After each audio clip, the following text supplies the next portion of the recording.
নমস্কার।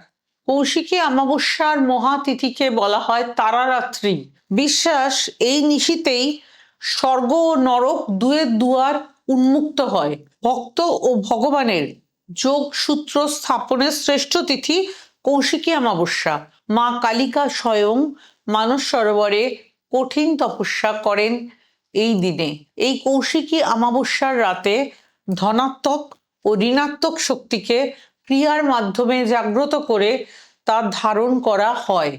জন্মছকের অশুভত্ব খণ্ডন, অশুভ ক্রিয়ার প্রভাব খণ্ডন, শত্রুনাশ, প্রাপ্তির বাধা খণ্ডনের শ্রেষ্ঠ তিথি। এই দিন দেবী মর্তে অবস্থান করেন। সঠিকভাবে চাইতে হবে, পূর্ণ হবে সকল অপ্রাপ্তি। যারা প্রকৃত সমস্যাগ্রস্ত চাইছেন প্রাপ্তি, তারা কৌশিকী অমাবস্যার মহানিশাকে কাজে লাগান। মাতা কৌশিকীর কৃপা বর্ষিত হোক প্রত্যেক ভক্তের জীবনে।